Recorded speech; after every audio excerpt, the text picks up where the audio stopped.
बिस्मिल्लाहिर्रहमानिर्रहीम, अस्सलाम वालेकुम। आप देख रहे हैं प्रोग्राम पब्लिक ओपिनियन और मैं हूं आपके साथ ज़रिया इरफान। नाज़रीन, सेनेट में 27वीं आईनी तरमीम बिलाखिर पास हो चुकी और ये तरमीम दो तिहाई अक्सरियत से मंजूर होने के साथ ही मुल्क की सियासत में एक नया भौंचा ला चुकी है।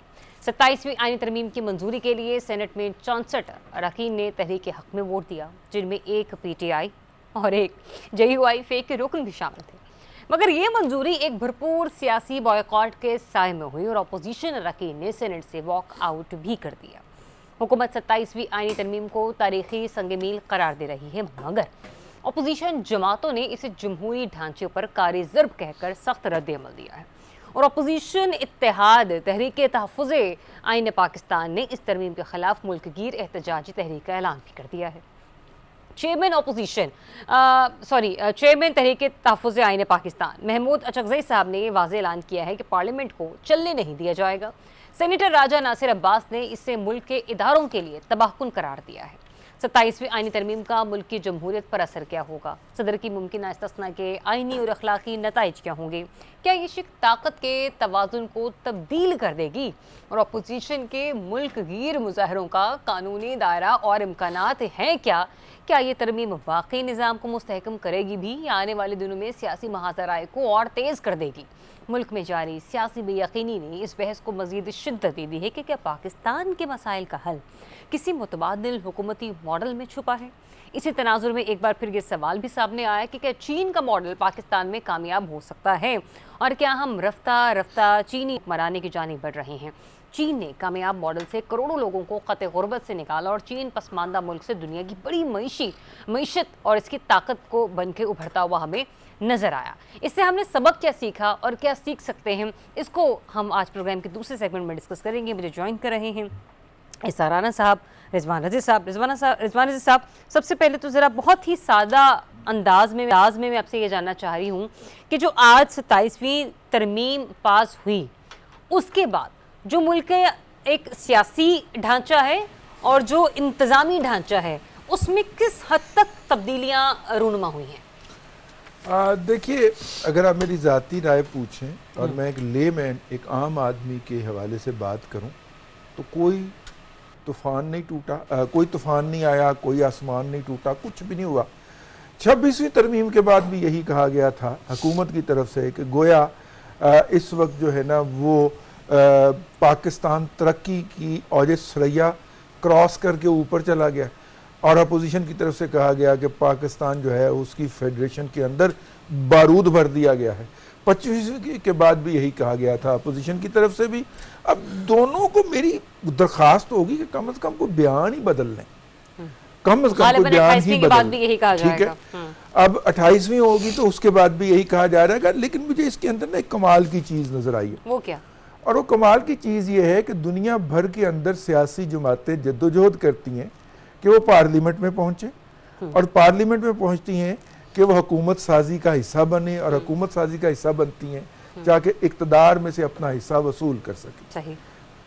पाकिस्तान तहरीक इंसाफ दुनिया के अंदर सियासी तारीख की वाहिद जमात है कि वो पार्लियामेंट में पहुँचती है ताकि बाइकआउट करके बाहर निकल सके। ठीक। अब कौमी असम्बली की जितनी स्टैंडिंग कमेटियाँ हैं उनके अंदर PTI की नुमाइंदगी नहीं है। सो फार सो कौमी असम्बली के अंदर आखिरी PTI से जुड़े होते हैं ना सर, जो वफा निभा लेते हैं। हाँ, आखिरी फिक्रा। अब देखिए, लीडर ऑफ द अपोजिशन के लिए सेनेट और कौमी असम्बली के लिए के अंदर भी उन्हें ऐसे लोग नामजद करना पड़ रहे हैं जिनका पार्टी से बेसिक कोई ताल्लुक नहीं है, ठीक है। लेकिन मैं उन्हें अपनी सियासत की कामयाबी भी समझता हूँ। अच्छा। पिछली पार्लियामेंट के अंदर वो थे तो तमाम अहम अमूर से पहलू तही करते हुए वो बाइकआउट करके सामने तमाशा लगा के पार्लियामेंट के बाहर बैठ गए और हॉस्टेज बना लिया उन्होंने पूरे निज़ाम को और उस निज़ाम को नहीं चलने दिया उन्होंने उस तरह से। अब फिर उन्होंने यही किया कि ऐवान के अंदर भी हमारी नुमाइंदगी मौजूद रहे और हमारी नुमाइंदगी करने वाली आवाज़ें मौजूद रहें और हम ऐवान से बाहर बैठ के तमाम तर जिम्मेदारियों से मुबर्रा। मेरा ख्याल है कि ये भी एक स्टाइल है पॉलिटिक्स का कि जिम्मेदारी हमने ली भी नहीं लेकिन किरदार भी पूरा अदा कर दिया, हुकूमत पे तनकीद भी कर। ठीक है। رانا صاحب ذرا پہلے اسی معاملے پر بات ہو جائے. آپ کی نظر میں کیا چینجنگز آئیں گے پاکستان کی جو پولیٹیکل انفراسٹرکچر ہے اس میں بھی, اور جو ہمارا انتظامیہ یا ہمارے مقننہ کا جو کردار ہوگا اس کے اندر بھی؟ اور لگے ہاتھ جو بھی رضی صاحب بات کر رہے تھے نا کہ پی ٹی آئی رول ادا نہیں کر سکی یا کر نہیں پائی, یا شاید اس نے کسی اور طریقے سے ادا کیا. سر مجھے تو انہی کے ایک جو ہیں کیا کہتے ہیں ممبر سینٹ کے سیف اللہ ابڑو صاحب, سر وہ تو اس سسٹم کے ساتھ وفا کرتے ہوئے نظر آئے, اور وفا بھی ایسی کہ وہ منہ چھپانے پر بھی مجبور ہو گئے. بھائی اگر کوئی آپ نے ووٹ دے دیا ہے تو دھڑلے سے کہیں, جی جان سے کہیں بھی دیا ہے تو دیا ہے. دیکھیں ایک چیز تو میں آپ کو عرض کر دوں کہ اس ترمیم سے عوام کو براہ راست فائدہ ہوگا. اچھا. اور یہ بیسیکلی تمام ترمیم عوام کی سہولت کے لیے کی گئی ہے. صحیح. مثال کے طور پہ عوام کو اب بہتر زندگی مل جائے گی, مہنگائی آدھی رہ جائے گی, بجلی کے بل کم ہو جائیں گے ان کی قیمتیں, اور بچوں کو اب فیس جمع کرانی نہیں پڑے گی اسکولوں میں, تمام اسکولوں میں مفت تعلیم ہوگی.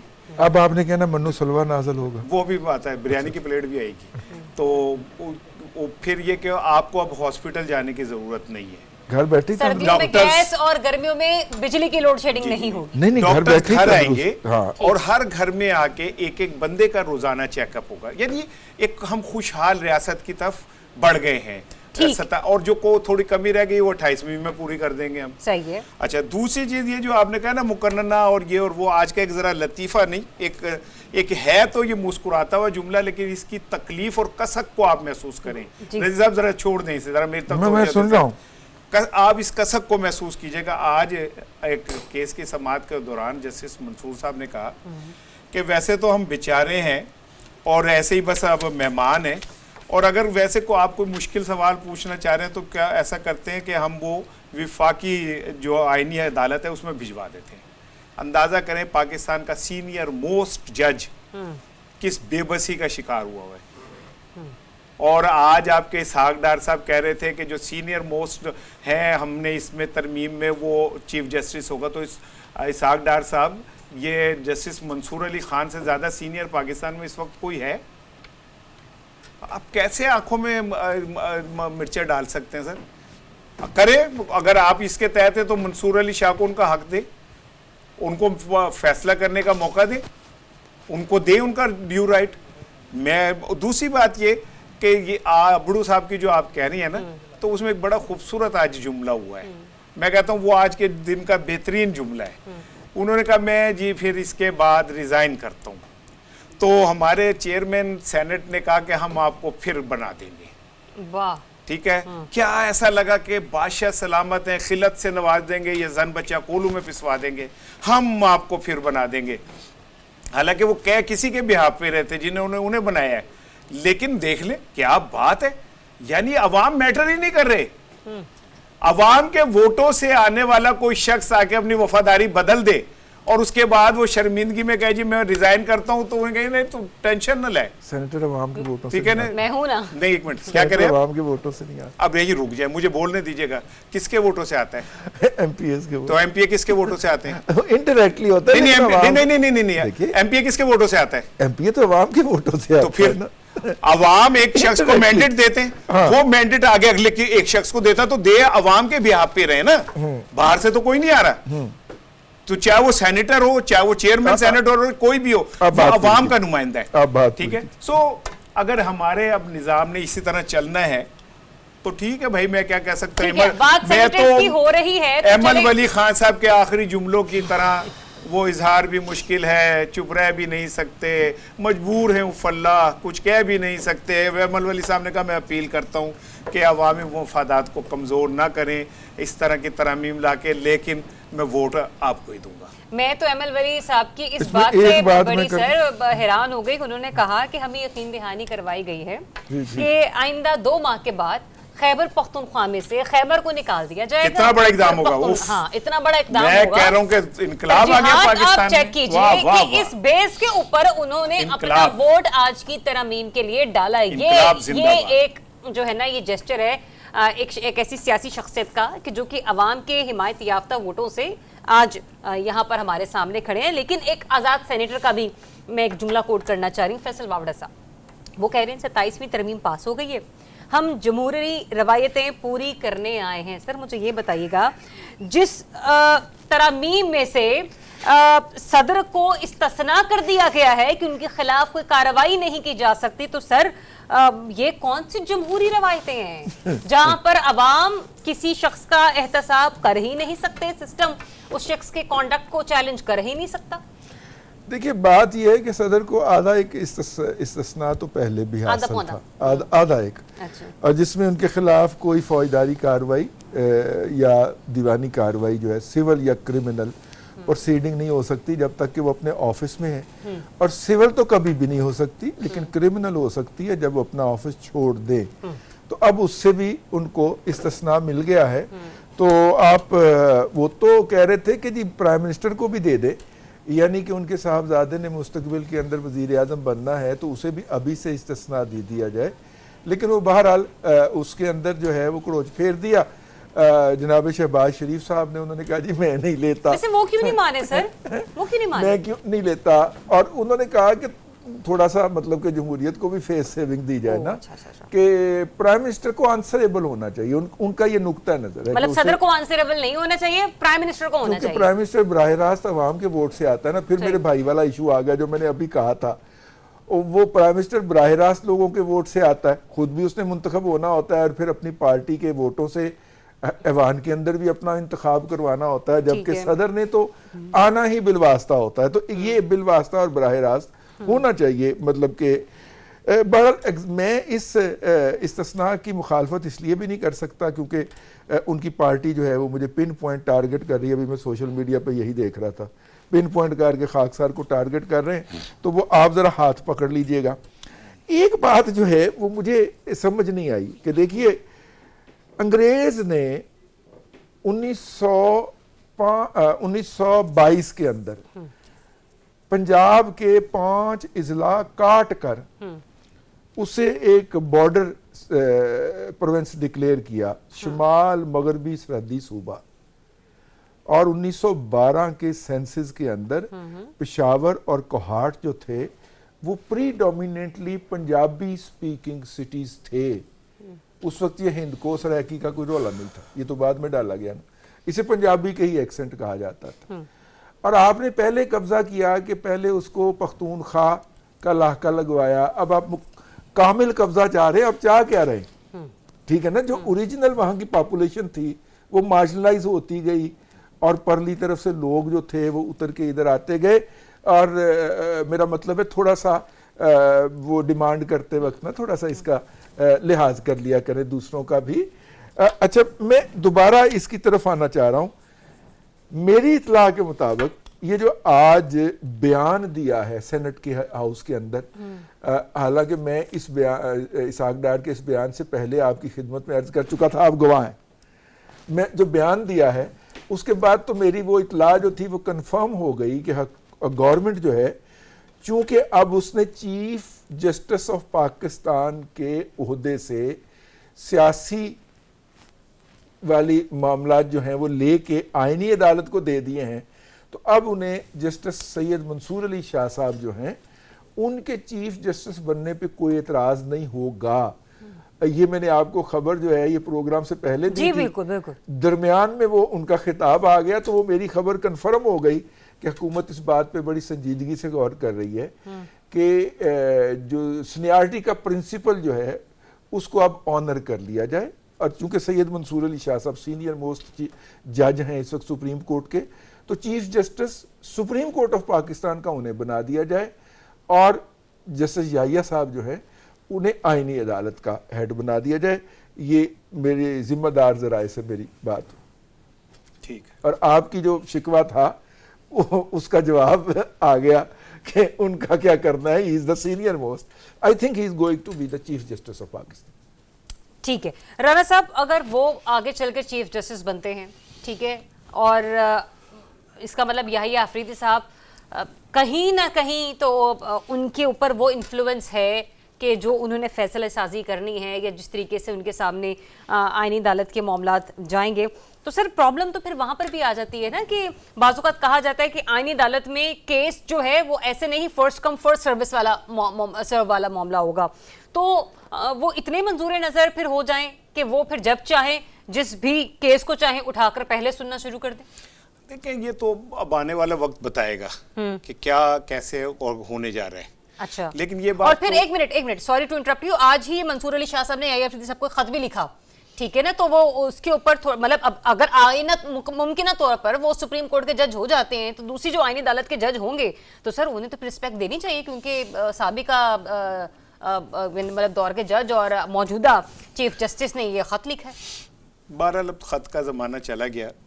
کسی دور میں خط لکھنے والا اور خط پڑھنے والے کے درمیان لکھے جو خط تجھے، وہی نا، جو لکھنے والا اور خط پڑھنے والے کے درمیان والے کو بھی بڑا فائدہ ہوتا تھا. وہ تیری یاد میں، لکھ رہا ہوتا تھا، نہیں وہ تیری یاد میں ہزاروں رنگ کے فسانے بن گئے، نظارے ہو گئے سر. ہاں، سویرا جب ہوا تو پھول بن گئے، جو رات آئی تو ستارے بن گئے. ٹھیک ہے، یہ مجھے زبانی یاد ہے. تو لیکن اب میں نا چاہ رہا تھا کہ اگر آپ مجھے اجازت دیں تو جو استثناء کے حوالے سے تھا نا، میں 2 جملے استثناء دیا آپ کو سر، بہت مہربانی. عوام کو کہاں استثناء ملتا ہے، وہ تو سڑکوں کے اوپر ایڑیاں رگڑتے ہوئے مر جاتے ہیں لائن میں لگ کے، ٹھیک ہے، وہ تو لائن میں کھڑے ان کی کھڑے باری ہو نہیں کے آتی. بوڑھے ہو جاتے ہیں. انہیں استثناء کون ان بچیوں کو دے گا جن کے گھروں میں وہ بیٹھی بیٹھی جہیز کی وجہ سے ان کے بال سفید ہو جاتے ہیں؟ ان بچوں کو کون استثناء دے گا جو 2.25 کروڑ بچے اسکول سے باہر رولتے پھر رہے ہیں؟ یہ استثناء تمہارے لیے رہ گئے. یہ استثناء صرف تم لوگوں نے اپنے نام لکھوا دیے کہ تم آنسریبل نہیں ہو. کیا ہمارا جب نبی برحق صلی اللہ علیہ وآلہ وسلم کے پاس وہ آئے سردار اور ان کا جی یہ بچی چوری کر لی، تو آپ نے کہا میری بیٹی بھی ہوتی تو میں اس کا احتساب کرتا. ہم ان سے ہم بالا تر ہیں سب چیزوں سے، ہمیں کوئی ہاتھ نہیں ڈال سکتا. حضرت تو عمر رضی اللہ عنہ کا بیٹا شراب نوشی میں انہوں کے صاحبزادہ کوڑے مارے مر گیا تو اس کی قبر پہ کوڑے مارے تھے. ہم کس طرف جا رہے ہیں؟ اور آخری جملہ سن لیں رضی صاحب، میری بات یاد رکھیے گا، ہم سب عدالتوں سے استثناء لے لیں گے، آئین سے بھی لے لیں گے، سب سے. ایک عدالت ہے جہاں استثناء نہیں ملے گا آپ کو. اس عدالت میں جا کے نا اللہ نے کہنا ہے ایک ہاتھ میں زمین ایک ہاتھ میں آسمان پکڑ کے کہنا ہے کہاں ہے یہ زمینی خدا، پیش کرو میرے سامنے. وہاں استثناء نہیں ملنا. یہ ہم لکھ کے دے دیں یہاں پہ کہ جو طاقتور ہے اس کی طرف کوئی آنکھ اٹھا کے نہیں دیکھ سکتا. رضی اگر 2 جملے بولے تو اسے اسٹینڈنگ کمیٹی پہ بلا کے آپ اس سے معذرت کروائیں گے. کوئی اور بولے تو آپ اس کو جناب زن بچہ کولوں میں پسوا دیں گے. آپ کو استثناء چاہیے جناب. کیا ایسا خوف ہے آپ کو بھائی؟ کس چیز کا خوف ہے؟ کون سا کل کا خوف ہے آپ کو جو آپ اس طرح کر رہے ہیں؟ چلیں بریک لیتے ہیں ناظرین، بریک کے بعد آپ کو پھر سے جوائن کریں گے. جو 27ویں آئین ترمیم ہے اس کے اوپر جو اپوزیشن کا کانڈکٹ ہوگا اس کو بھی ڈسکس کریں گے. Stay tuned. جی ویلکم بیک ونس اگین. ناظرین اپوزیشن کا کانڈکٹ بہت امپورٹنٹ ہے. کیا اپوزیشن کا کردار صرف اتنا ہے کہ اس کے بندے ٹوٹ جائیں اور جا کر حکومت کی گود میں بیٹھ جائیں اور پھر جب میڈیا انہیں کیپچر کرے تو وہ منہ چھپاتے ہوئے وہاں سے بھاگ جائیں گے؟ تو میں نے پہلے بھی عرض کی تھی کہ اگر وہی ایسا ہے تو پھر بے دھڑک ہو کر بتائیں کہ جی دیے ہے تو دیے اور صحیح کام کے لیے ووٹ دیے، لیکن اگر آپ شرمندہ ہیں تو پھر تو آپ کا منہ چھپانا بنتا ہے. اچھا، اس میں صرف پاکستان تحریک انصاف ہی قصوروار نہیں ہے، اس میں JUI فیک کے ایک رہنما ہے، وہ بھی اتنے ہی شریک جرم ہیں. دوسرا یہ بھی کہ جب اتنی امپورٹنٹ ترمیم پاس ہو رہی تھی ایسے میں مولانا صاحب پاکستان میں موجود نہیں ہیں، وہ ذرا بنگلہ دیش کے دورے پر ہیں، تو مولانا صاحب اور ان کی پارٹی کا رول آنے والے دنوں میں کیا ہوگا؟ کیونکہ سننے میں آ رہا ہے کہ ایک تحریک چلائی جائے گی، تو بھائی اس تحریک کا نتیجہ کیا ہوگا؟ ترمیم تو پاس ہو گئی. رضی صاحب وہ کہتے ہیں نا کہ اب پچھتائے کیا ہو جب چڑیاں چگ گئے کھیت. بھائی چڑیا نے تو کھیت چگ لیا، پورا دانا پانی کھا لیا، سب کچھ پیٹ بھر لیا، ڈکار مار لیا. اب ایسی احتجاجی تحریک کا کیا نتیجہ آپ کو نظر آتا ہے؟ ویسے جنہوں نے چگا ہے وہ چڑیاں ہیں. اچھا نہیں، دیکھیے بات یہ ہے، کھیت چگا ہے وہ چڑیاں ہیں، وہ کچھ اور ہیں. اچھا دیکھیے بات یہ ہے کہ وہ جو ہیں وہ ہم کہہ نہیں سکتے. بات یہ ہے کہ آپ ان سے تو معافی منگوا لی اسٹینڈنگ کمیٹی میں، مجھے نہ کھڑا کر دیں. مجھے لگتا ہے کہ ہر ایک کا کردار اور ڈائیلاگ تک سکرپٹڈ تھے. اچھا، اپوزیشن کو جتنی دیر کھڑے ہو کر شور مچانا تھا اس نے ایگزیکٹلی اتنے منٹ اور اتنے سیکنڈ कोई मुश्किल से 4-5 तरमीमों तक है ना, शोर मचाया, 5वीं तरमीम या 6ठी तरमीम तक। उसके बाद वो अच्छे बच्चों की तरह वहां से चले गए और हुकूमती इत्तेहाद को महफूज रास्ता दिया है कि आपकी डिस्टर्बेंस हो रही है और चेयरमैन साहब को ऊंची आवाज में बोलना पड़ रहा है, तो आप सुकून के साथ ये कानून साजी मंजूर करवा दीजिए। स्टैंडिंग कमेटियों से पहले ही अपोजिशन निकल गई थी, खैर सेनेट की स्टैंडिंग कमेटी में थे, कौमी असम्बली से निकल गई थी, तो वो जो वहाँ पे उन्होंने माहौल पैदा करना था ना ऐवान के अंदर कर सके। मुझे ये भी जानकर हैरत हुई कि असम्बली की स्टैंडिंग कमेटी के अंदर जो भी बातें बोली जाती हैं वो रिकॉर्ड का हिस्सा बनती हैं कि इस कानून साजी के अंदर इसार राना साहब, सेनेटर इसार राना साहब ने ये बात कही, जो बात ये कहेंगे वो नोट्स का हिस्सा बनेगी अपोजिशन की तरफ से। और अपोजिशन इत्तेहाद की मैं बात कर रहा हूँ, उसमें से किसी सेनेटर या कौमी असम्बली के मेंबर ने कोई एक तजवीज़ भी इसके हवाले से नहीं दी। हालांकि आई एम अमेज्ड कि सलमान अकरम राजा साहब जैसे शख्सियत, बैरिस्टर जफर अली जफर जैसी शख्सियत, हामिद खान साहब जैसी, जिन्होंने पूरा इलेक्शन अपनी कैंपेन 27वें तरमीम की मुखालफत में लड़ी। हामिद खान साहब का पाकिस्तान के आइन और कानून के हवाले से बड़ा किरदार रहा है और हामिद खान साहब जो हैं वो सेनेटर या कौमी असम्बली के मेंबर ना होते हुए भी बड़ा मुअस्सर किरदार अदा करते रहे हैं। वो उनको अपने एतराज़ात तो रिकॉर्ड के ऊपर लाने चाहिए थे ऐवान के अंदर। अगर ये बहुत सूरत में हुआ है, बहुत तेजी में सब कुछ हुआ है, लेकिन उन्हें तो मेरी और इसार राना की तरह किसी से जाके पूछना तो नहीं पड़ना था कि भाईजान इसका क्या मतलब है। वो तो खुद कानून तहरीर करने वालों में शामिल है ना, आइन तहरीर करने वालों में शामिल हैं, टेक्नोक्रेट हैं, उनको तो वहीं पे बैठ के उन इतराजात को दाखिल करना चाहिए था प्रोसीडिंग में, तारीख का हिस्सा बनना चाहिए था कि इन लोगों ने मुखालफत की थी। कोई एक मेंबर जो है न कौमी असम्बली का न सेनेट का, उसने कोई एतराज तहरीरी शक्ल के अंदर आइन का हिस्सा नहीं बनाया। यानी तारीख में लिखा जाएगा कि अपना वो क्या होता है यूनानिमसली जी मुत्तफिका तौर पे ये आइनी तरमीम जो थी या तरमीमात जो थी वो पास हुई। लेकिन आखिरी बात यार देखिए कितनी बरकत है।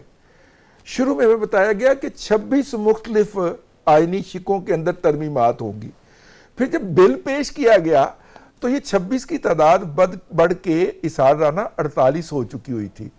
और जब चेयरमैन सेनेट जनाब यूसुफ रजा गिलानी साहब शिकवार इसकी मंजूरी दे रहे थे और गिनती 48 से आगे बढ़नी शुरू हुई तो 59 तक चली गई।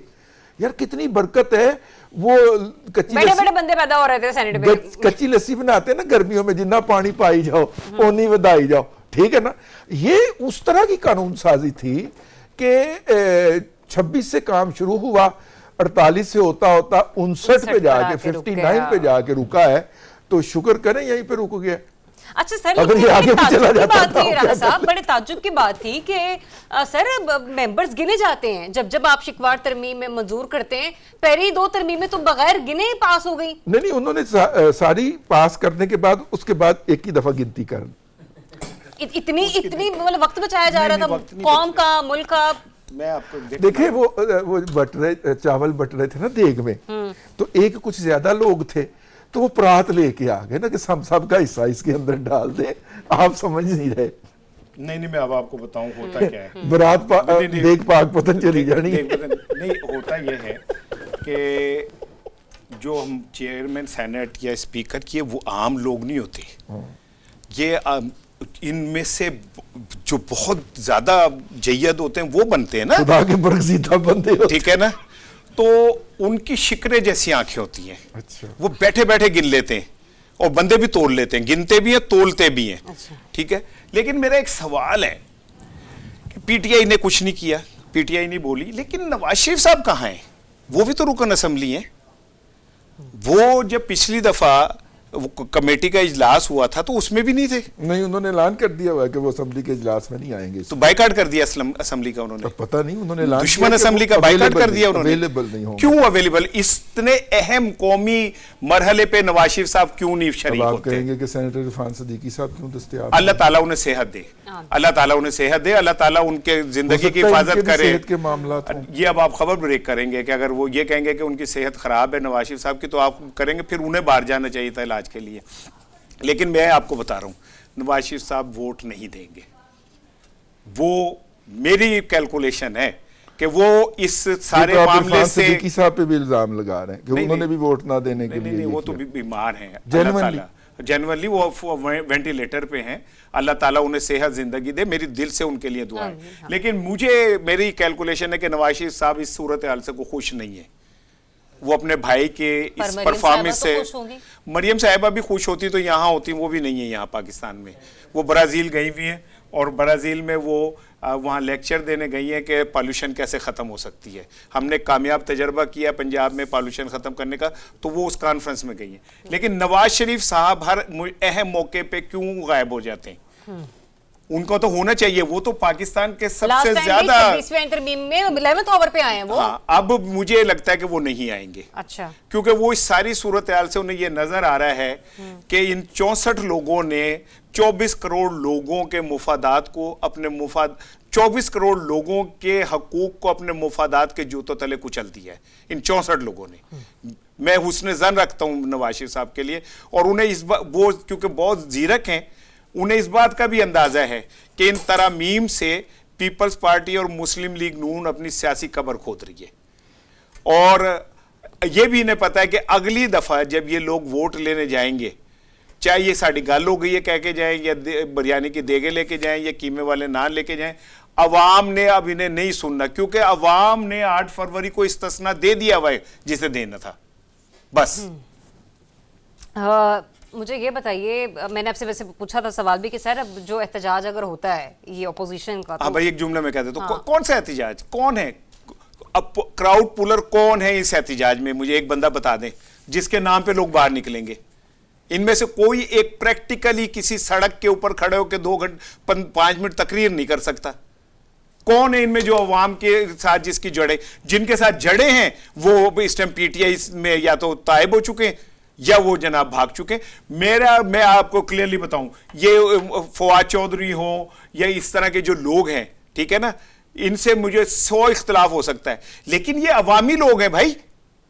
इन्हें पता है अवाम को कैसे निकालना है, एंगेज कैसे करना है, लोगों को कैसे वो करना है। ये क्या है यार, ये कैंप लगाएंगे जैसे हमारे सहाफ़ी जो मुख्तलिफ मीडिया हाउसेस के पेड होते हैं, वो जाके उन्हीं के खिलाफ कैंप लगाते हैं, वहीं पे उन्हीं की तरफ से खाना आता है, खाना खाते हैं, घर चले जाते हैं। बस एडी जी गाल होनी है। अच्छा, एक बात जो की थी राणा साहब ने, रजी साहब, कि पीपल्स पार्टी भी अपनी सियासी कब्र खोद रही है, नून लीग भी अपनी सियासी कब्र खोद चुकी है, ये ऐसा एनालाइज करते हैं मियाँ साहब। मैं मियाँ साहब के ऊपर रख के अगर ना भी बात करूं, अगर मैं एक ओवरऑल ये कहूं कि जो लोग जो राणा साहब जैसी वाली एक माइंडसेट रखते हैं कि भाई ये लोग यही करके अपने लिए जो है ना सियासी कब्र खोद रहे हैं, sir do you agree with this? क्योंकि अगर ऐसा होता तो मेरे ख्याल से जितने बंद बांध दिए गए हैं, जितना खुद को पीपल्स पार्टी आईनी ओहदों पर खुद को मजबूत कर चुकी है, सोच ये रखती है कि जो बिलावल साहब हैं वो फ्यूचर पीएम होंगे, और मरियम साहिबा भी बेशक अभी वो पाकिस्तान में मौजूद नहीं है, लेकिन जिस तरीके से वो और उनकी पार्टी हर चीज के ऊपर लबैक करती हुई नजर आई है, sir do you agree with this?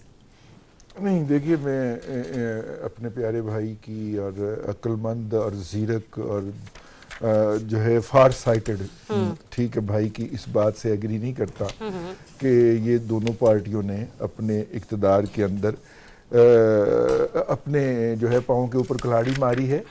Zafar Ali Khan साहब का वो शेर है ना कि तुम्हें यकीन के रास्ता कट रहा है, मुझे खदशा के मंजिल खो रहे हो। ठीक है, ये एंगल होता है ना देखने का कि वो जो चल रहे हैं उनका ख्याल है कि उन्होंने जमहूरियत के सफ़र में एक और संगे भी लबूर कर लिया है, जबकि इसार राना जैसे भाइयों का ख्याल है कि उन्होंने जमहूरियत की कमर के अंदर खंजर घोंप दिया है। लेकिन मैं फिर वही बात कहूँगा कि ये भिड़ंगी ज़िंदगी जो है, या भिड़ंगी चाल ऐसे ही चलनी है और कोई फ़र्क नहीं आना। आप ये मेरा आज के हम दोनों के कमेंट आप नोट करके रख लीजिए, और इसे 28वीं तरमीम जब होगी, जो कि अगले साल 1.5 साल के अंदर अगले इलेक्शन से पहले होगी, इसार राना ये मेरी बात लिख लीजिए, होगी 28वीं तरमीम, उस वक्त भी हम यही तबसरे कर रहे होंगे जो इस वक्त आज के दिन पे कर रहे हैं। मैं तो सिर्फ सर मेरा ज़हन सिर्फ ये सोचने पर मजबूर कि 28वीं तरमीम में और क्या होगा।